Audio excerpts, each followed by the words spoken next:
has traveled overseas. He is never coming back to marry you. They pushed her down in front of everyone in the market.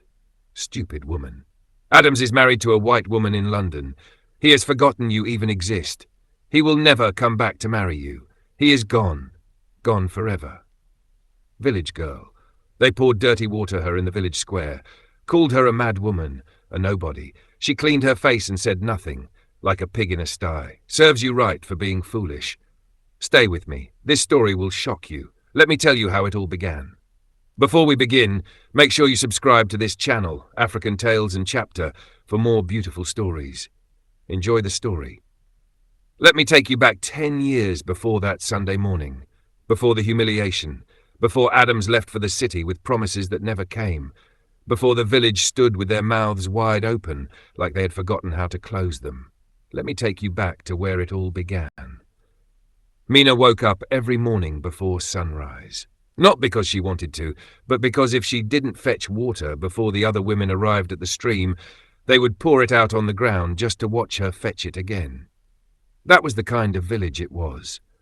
She was 26 years old, unmarried, living in a small mud house at the edge of the compound, a house that belonged to her late father, a house that 3 families had tried to take from her by force, a house she refused to leave. They called her useless because Adams left. That was the reason. The only reason. In that village, a woman's value was tied to the man who stood beside her. And Adams had not stayed. Adams Obi had been the most promising young man in Mui village. Brilliant, hard-working, everyone admired him, and he had loved Mina quietly, deeply, the way rivers love their banks, steady and patient. They were supposed to be married, but 3 days before the wedding, Adams disappeared. No letter. No goodbye. No explanation. The village woke up one morning and Adams was simply gone.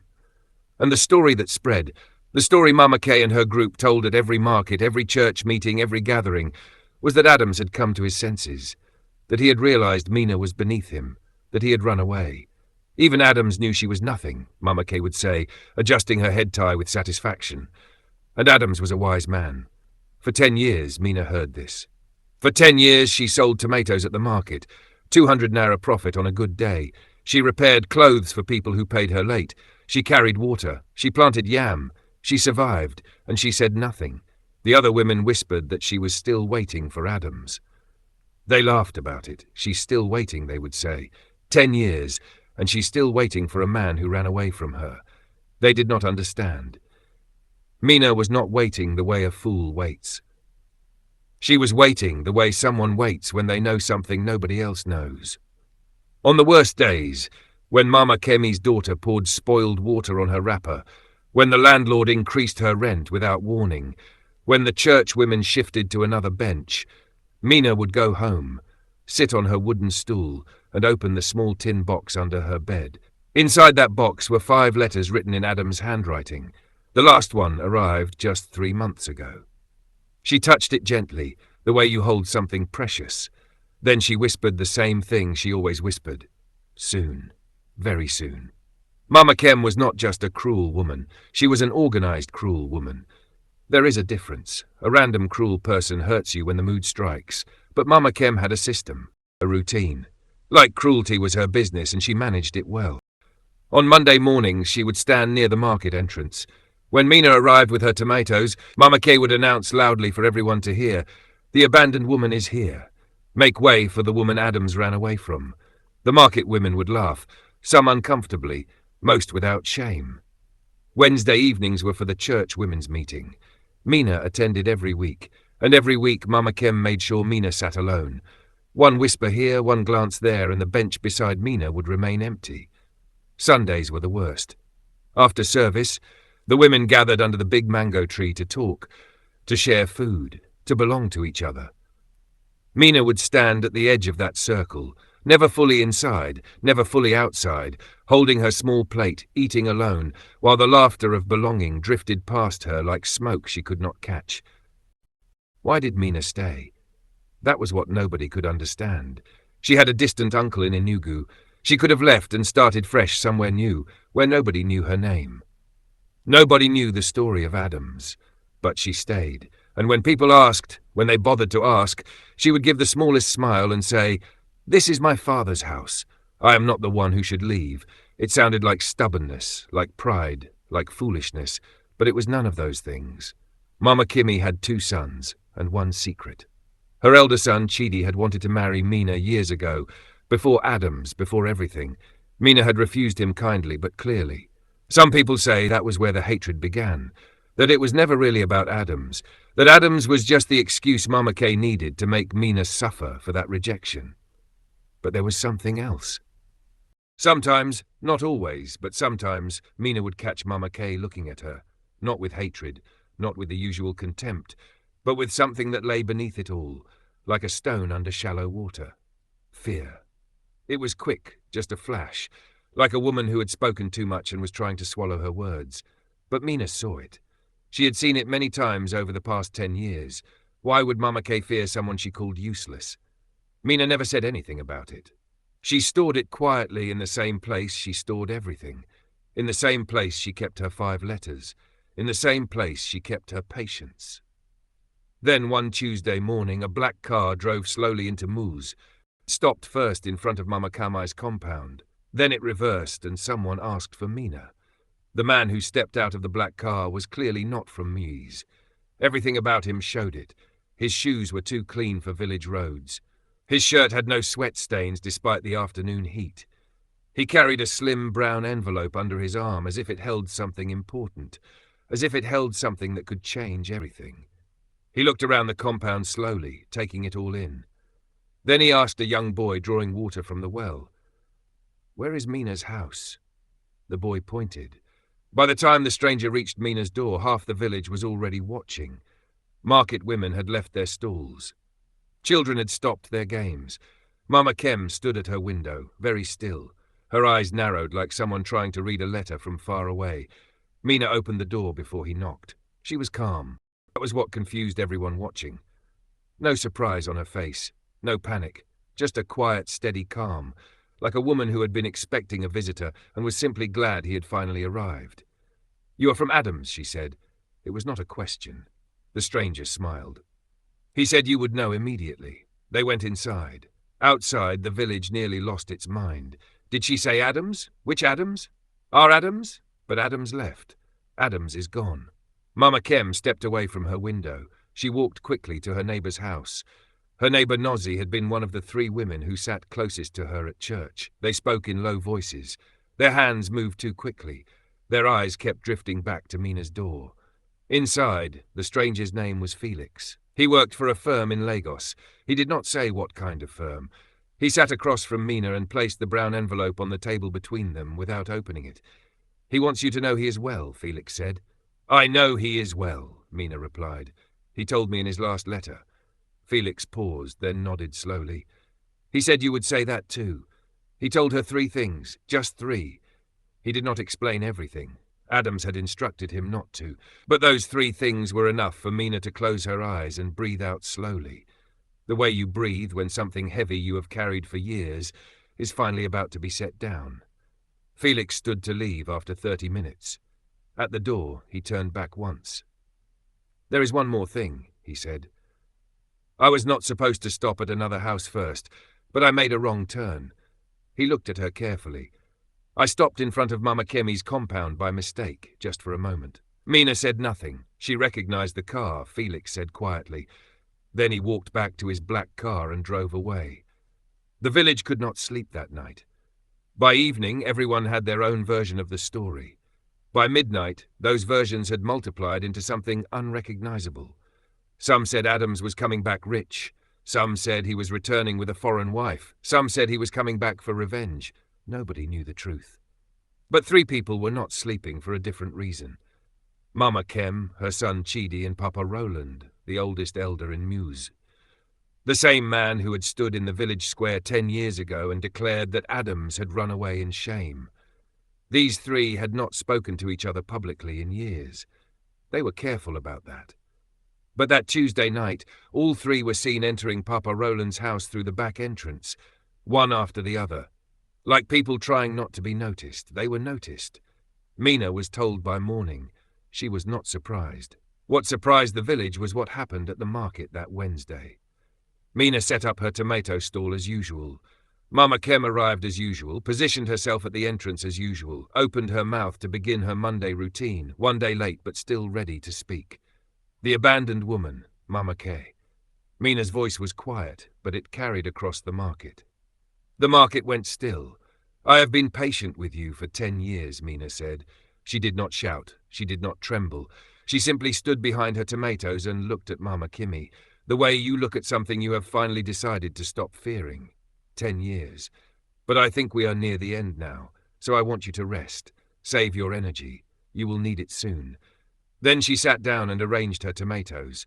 Mama Kem opened and closed her mouth twice. Then she turned and walked away. The market women looked at each other. Something had shifted. They could feel it, the way you sense a change in the weather before the rain begins. Something in the air was different.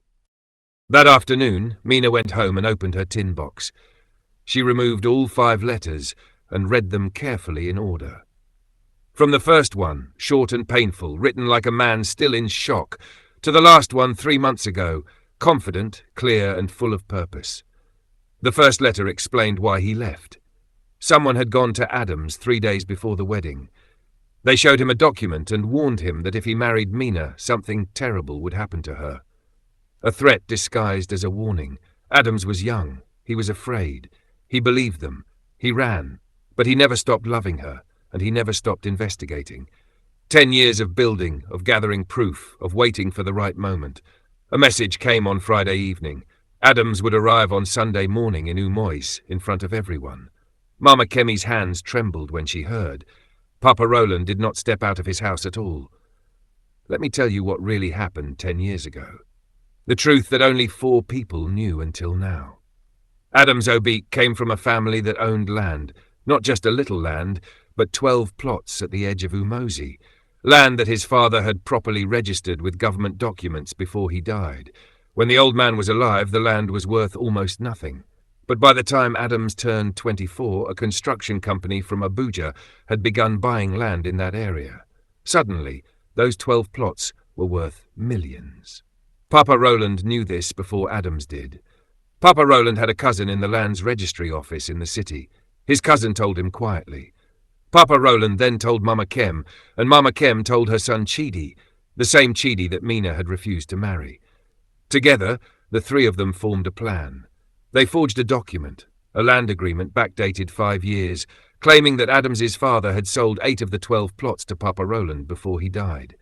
It was a lie. A careful, well-constructed lie with a fake signature and a bribed witness. But they needed Adams gone before he could challenge it. 3 days before the wedding, Chidi went to Adams. He brought the forged document. He told him his father had debts, that the land already belonged to Papa Roland, and that if Adams stayed and fought it, they would destroy Mina, ruin her name and make her life in Umois unbearable. Adams was 25 years old, deeply in love, and terrified. He left to protect her. He told himself it was temporary, that he would go to the city, find a lawyer, build a case, and return with proof. He did not know it would take 10 years. He did not know how deep the corruption ran, how many people had been paid, how many doors would close before one finally opened. But Adams was patient, more patient than anyone realized. He got a job in Lagos, then a better one. He studied law part-time for 4 years. He found an honest lawyer, a man named Felix Sr., whose son would one day drive a black car into Umois. He quietly gathered evidence. He wrote letters to Mina because he could not remain silent. She needed to know he had not abandoned her. Mina kept every letter, told nobody, waited. She understood everything from the very first letter. She had suspected Mama Kem long before Adams confirmed it. She stayed in that village and endured every insult, every empty church bench, every Wednesday cruelty, because leaving meant they had won. She refused to let them win. Now, on Saturday night, Mina ironed her best dress, a deep green wrapper with gold edges, her mother's style. She placed it carefully on the chair beside her bed. She did not set an alarm. She knew she would not sleep. And at the edge of the village, 2 headlights moved slowly through the darkness. Adams was already on his way. Sunday morning arrived slowly and golden over Umois. The church bells rang at 8 o'clock. But nobody went to church because by 7:30 a convoy of 3 cars had already passed through the village gate, black, clean, moving with quiet authority. Word spread the way village news always spreads, fast, unstoppable, everywhere at once. By the time Adams stepped out of the first car, the entire village was gathered in the square. 10 years had changed him. The boy who left had been lean and uncertain, with the eyes of someone who had not yet discovered what he was capable of. The man who returned was something entirely different. Tall, calm, dressed in a dark suit that said nothing loudly, but everything quietly. Behind him came Felix. Behind Felix came 2 other men carrying boxes of documents. Behind all of them came a government official from the lands registry, dressed in uniform. Adams did not greet anyone first. He walked straight to Mina's door. She opened it before he knocked. Green wrapper, gold edges, her head held in a way that made several women glance down at their own feet. Adams looked at her for a long moment, at the small house, at the worn wooden stool visible through the open door, at 10 years of everything she had endured written quietly in her steady eyes. His jaw tightened. He offered her his arm. She took it. Together they walked to the village square.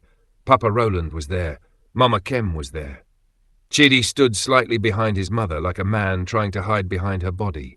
Adams stood in the center of the square and spoke clearly. 10 years ago, I was shown a forged document and threatened. I was told that if I stayed, Mina would be destroyed. I left to protect her and to build a case. Today, that case is complete. Felix opened the first box. The government official stepped forward. For 40 minutes, the truth was laid out in the open air of Umoise, like cloth spread on the road at a market. Document by document, signature by signature. The forgery. The bribed witness who had since signed a confession. The real land records showing Adam's father had sold nothing. The construction company payments that Papa Roland had collected for land that was never his to sell. Every lie. 40 minutes. Mama Kem sat down on the ground halfway through.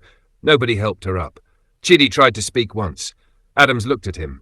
Just looked. Chidi fell silent. Papa Roland wept. Old, ugly, desperate tears that the village watched without comfort. When it was over, the square was silent. Old Papa John, who had sat under that mango tree for 30 years, slowly removed his cap. We were blind. We were fools. And this woman paid for our blindness. Nobody argued. The legal consequences came later. Land restored. A court case filed. 3 names reported to the authorities. But what Mina remembered most was not the documents, not the official's uniform, not Papa Roland's tears. She remembered Adams turning to her in front of everyone and saying quietly, simply, "I'm sorry it took so long." Mina answered softly, "But you came back." That was always enough. They married 6 weeks later in Umoise, under the same mango tree where the women had once refused her a seat. The whole village came, some out of joy, some out of shame, most out of both. Mina walked in wearing gold, and so Umoise learned what patient people already know. That truth does not die, it waits. That silence is not weakness. Sometimes it is the sharpest weapon a person owns. Mina endured 10 years of shame not because she was useless, but because she was certain. Certain of what she knew, certain of who Adams was. Certain that a lie, no matter how long it stands, cannot stand forever. The people who called her useless discovered that the woman they pitied was the only one among them who never lost faith, and the ones who built their comfort on a stolen foundation learned that what you take by deceit you will return with interest. Patience is not weakness. Waiting is not losing. And the woman they called useless was the strongest person in Umoise all along. Thank you for enjoying this beautiful tale. This story is an original creation by African Tales and Chapter. If this story touched your heart, please support the channel. Unauthorized use or reproduction of this story is prohibited. If you believe that truth always rises, then this channel is for you. Here we share powerful African stories of strength, dignity, justice, and love that refuses to die. Stories that remind us that silence is not weakness, that waiting is not losing, and that what is meant for you will never miss you. So if you enjoyed this beautiful tale, subscribe now, turn on your notifications, and join this growing family of powerful storytellers. Because the next story might be even more unforgettable. Please respect the creativity and hard work behind these stories. Thank you for supporting African Tales and Chapter.